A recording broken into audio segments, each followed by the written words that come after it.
2014 সালে আমরা জানলাম যে ভারত স্বাধীনতা লাভ করেছে 2014 সালে। তো তাহলে পরে যে বইগুলো ছাপানো হয়েছিল ইতিহাসে সেগুলো ফেরত দিয়ে আবার নতুন করে বই ছাপাতে হবে। তো ওনাদেরকে একটা কমিটি বানাতে হবে, আরএসএস, বিশ্ব হিন্দু পরিষদ এবং বিজেপি এবং তাদের যে সাঙ্গপাঙ্গ আছে। আমরা এটা জানতে চাই যে ভারত আসলে স্বাধীনতা কবে লাভ করেছে, কারণ এতগুলো স্বাধীনতা আমরা লাভ করেছি যে আমরা বুঝতে পারছি না কোনটাকে আমরা স্বাধীনতা হিসেবে দেখব। আমরা পরবর্তীকালে কি দেখব যে ভারত হিন্দু রাষ্ট্র হওয়ার যে একটা বিজেপির ঘোষণা ছিল তাদের ইস্তাহারে, ভারতকে হিন্দু রাষ্ট্র হলে কি স্বাধীনতা দিবস চেঞ্জ হবে? দেখুন, সবচেয়ে বড় ব্যাপার হচ্ছে বিজেপির বাসনা এবং ভারতবর্ষ দুটো আলাদা জিনিস, এটা প্রথমে বুঝতে হবে। ভারতবর্ষ যে হিন্দু রাষ্ট্র নয় তার সবচেয়ে বড় প্রমাণ হচ্ছে বিজেপি কোটি কোটি টাকা 10 বছর ধরে খরচা করছে। যদি ভারত হিন্দু রাষ্ট্র হয়ে যেত তাহলে তো আমার টাকা খরচা করার প্রয়োজন পড়তো না। টাকাটা খরচা করা হচ্ছে কেন? কারণ ওটা নয়, ওটাকে করাতে হবে, ওটাকে আর্টিফিশিয়ালি করাতে হবে। প্রাকৃতিকভাবে ভারতবর্ষ যে বহু ধর্মের সমাহার, এটা আজকে নয়, হাজার হাজার বছর ধরে আমাদের এখানে বিভিন্ন মানুষ এসছে, বিভিন্ন মতাদর্শের মানুষ এসছে, বিভিন্ন ভাবধারার মানুষ এসছে এবং সকলে এখানে একসঙ্গে বসবাস করেছে, দীর্ঘদিন ধরে থেকেছে। আজকে বিজেপি আরএসএস চেষ্টা করছে, দীর্ঘদিন ধরে চেষ্টা করছে এবং 2014 সালে ক্ষমতা আসার পর থেকে চেষ্টা করছে এটাকে এক রাষ্ট্র, এক ধর্ম, এক ভাষায় পরিণত করতে। কিন্তু তারা যে ব্যর্থ তার প্রমাণ 10 বছর ক্ষমতায় থাকার পরে তাদের সিট সংখ্যা বাড়েনি, তাদের সিট সংখ্যা কমেছে। তারা যে 2024-এর লোকসভায় যে মেরুকরণের রাজনীতি তারা করেছে, সেটাকে যে নস্যাৎ করে মানুষ যে ছুঁড়ে ফেলে দিয়েছে, সেটা তার প্রমাণ হচ্ছে 240। এবং বিজেপি যে প্রতিদিন টাকা, গ্যালন গ্যালন টাকা যে টিভি চ্যানেল কিনেছে, আজকে বিভিন্ন কর্পোরেটের টাকা ছড়িয়েও আজকে ভারতবর্ষকে তারা সাম্প্রদায়িক হিন্দু রাষ্ট্র তৈরি করতে পারেনি। এর থেকে বড় প্রমাণ আর কিছু হতে পারে না। ভারত কি বিজেপির বাসনা, সেটা তো ছিল, আছে, থাকবে, কিন্তু ভারতকে কোনোদিনও তার চরিত্র বিজেপি পাল্টাতে পারবে না। যেটা 10-এ হয়নি সেটা 100-তেও হবে না। এত মানুষের রক্ত দিয়ে 1947 আগস্ট দেশ স্বাধীন হয়েছে, সেটা কি অবমাননা করলেন? স্বীকারই না, ওরা তো করলেন না, ওরা স্বীকার করবে না। তার কারণ হলো এর তো কোনো স্বাধীনতা সংগ্রামী নেই। স্বাধীনতা, কারণ 47-এর 15ই আগস্ট নিয়ে ওদের সমস্যা। ওরা কখনো বলছে এটা আমাদের স্বাধীনতা দিবস, কখনো বলছে ওটা আমাদের স্বাধীনতা দিবস। তার কারণটা কি? কারণ 1947-এর 15ই আগস্ট ভারত যে স্বাধীন হয়েছে 250 বছরের পরাধীনতা ভেঙে, সেইখানে বিজেপি আরএসএসের একটি লোকও নেই। আমাদের ইতিহাস বই ঘাটলে একটা নামও আমরা খুঁজে পাবো না। উল্টো দিকে আমরা কি দেখি? আমরা দেখেছি মুচলেখা দিয়ে ছাড়িয়ে ব্রিটিশের দালালি করতে। এমনকি আমরা শ্যামাপ্রসাদেরও ইতিহাস ঘাটলে দেখব সেখানে বহু জায়গায় সে ব্রিটিশদের সাহায্য করেছে। সে কলকাতা বিশ্ববিদ্যালয়ে যখন ছিলেন তখন সাহায্য করেছেন, আন্দোলনকারীদের ধরিয়ে দিয়েছেন, আরও অনেক বিষয় হয়েছে। তো তাদের যে দালালির ইতিহাস আছে, এই দালালির ইতিহাসটা তো তারা চায় না সামনে আসুক।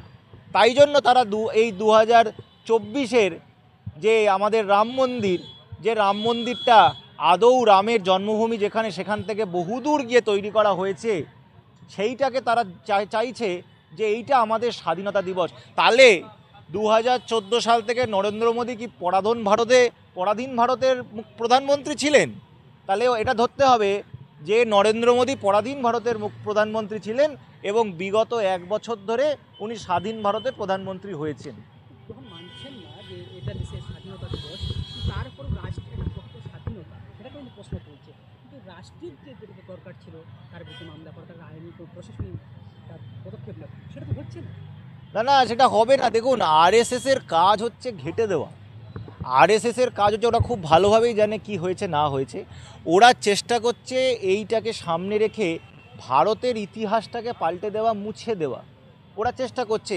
আপনি যদি অতীতে দেখেন ভারতবর্ষের বিগত 10 বছরে যে কাজটা আরএসএস করেছে, সেটা হচ্ছে আমাদের ইতিহাসকে নষ্ট করা, বিজ্ঞান চর্চাকে নষ্ট করা, ভুলভাল লোকেদেরকে ইনস্টিটিউটের মাথায় বসানো, বারবার করে আজকে ফেক নিউজ আমাদের ইতিহাস হয়ে গেছে, সিউডো নিউজ আমাদের ইতিহাস হয়ে গেছে, সিউডো সায়েন্স আমাদের বিজ্ঞান হিসেবে চর্চা করানো হচ্ছে।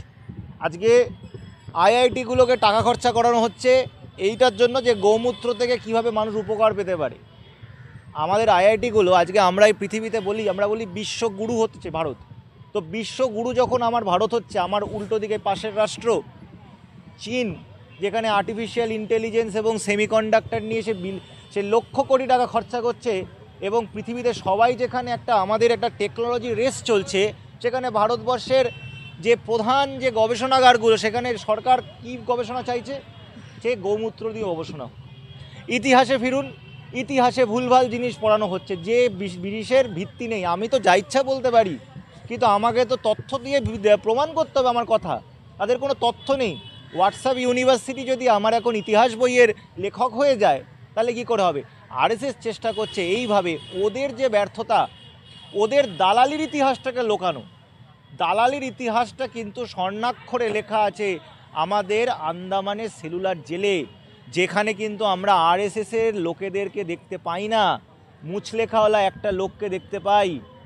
আমরা দেখতে পাই ইতিহাসের, আমরা যদি ইতিহাস খুঁজি 250 বছরের পরাধীনতার ইতিহাস, সেখানে আরএসএসের যতগুলো লোক আছে এবং তাদের যারা গুরু, তাদের যারা মাথায় ছিল, তাদের নক্কারজনক ভূমিকা আমরা দেখতে পাই 47-এর আগে।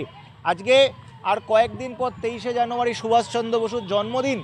এই সুভাষচন্দ্র বসু, দেশনায়ক সুভাষচন্দ্র বসু বলেছিলেন শ্যামাপ্রসাদ মুখার্জিকে, তুমি যদি তোমার এই নোংরা রাজনীতি বাংলায় ঢোকাও, আমি আমার ছেলেদেরকে নির্দেশ দেব, যেখানে তুমি প্রোগ্রাম করবে ঢিল ছুঁড়ে মাথা ফাটিয়ে দিতে সেখানে।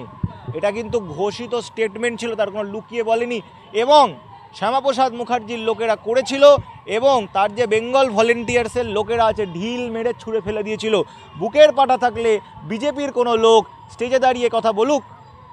আজকে তারা সুভাষচন্দ্র বসুকে নিয়ে রাজনীতি করে, কিন্তু সেই রাজনীতিকে কখনো উল্লেখ করে না, যেখানে সুভাষচন্দ্র বসু শ্যামাপ্রসাদকে হুমকি দিয়ে বলেছিল, এখানে তোমার নোংরা রাজনীতি ঢোকাবে না, আমরা কিন্তু ঢুকতে দেবো না।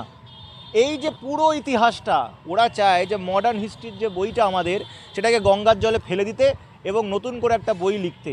তার জন্য এইসব কাজ তো করতেই হবে। রাহুল সিনহা কয়েকদিন আগে মিডিয়া সাক্ষাৎকারে জানাচ্ছেন যে স্বামী বিবেকানন্দ নরেন্দ্র মোদী, কী বলবেন?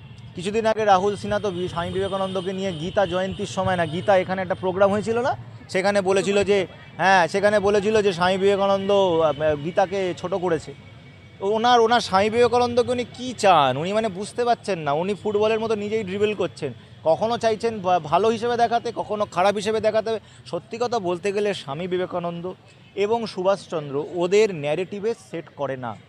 স্বামী বিবেকানন্দ এবং সুভাষচন্দ্র বসু তারা যে কথাগুলো বলে গেছেন, সেগুলো আরএসএস, সেগুলো বিশ্ব হিন্দু পরিষদ, সেগুলো বিজেপির সঙ্গে খাপ খায় না। ওরা চেষ্টা করছে গল্পের মধ্যে ঢোকাতে, কিন্তু ঢোকাতে পারছে না। স্বামী বিবেকানন্দের কোনো কথায়, কোনো বাণীতে কিন্তু সে এক রাষ্ট্র এক ধর্মের কথা বলেনি। যদি আমরা রামকৃষ্ণ মিশনের যে মিশনটা দেখি, ঠিক আছে, সেখানে যত মত তত পথের কথা বলা আছে। রামকৃষ্ণ পরমহংসের বইয়ের মধ্যে লেখা আছে তিনি সকল ধর্মের সঙ্গে কাজ করেছেন, ঠিক আছে। কিন্তু এই অংশগুলো কিন্তু ওরা লুকিয়ে রাখে, এই অংশগুলোকে লুকিয়ে রাখে। তারা কখনো কখনো চেষ্টা করে স্বামী বিবেকানন্দর জন্মদিন পালন করে স্টেজে ছবি দিয়ে ওই লেগাসিটাকে হাইজ্যাক করতে, কিন্তু তারা হাইজ্যাক করতে পারে না। কিন্তু যখনই হাইজ্যাক করবে তখনই তো তার অন্য কথাগুলো চলে আসে। সুভাষচন্দ্র বসুর ক্ষেত্রেও হয়। তো আগে রাহুল সিনহা ঠিক করুক সে কী চায়, বিবেকানন্দকে ভালো হিসেবে দেখে নাকি খারাপ হিসেবে দেখে, সেটার আগে তো প্রশ্নের উত্তর দিতে হবে।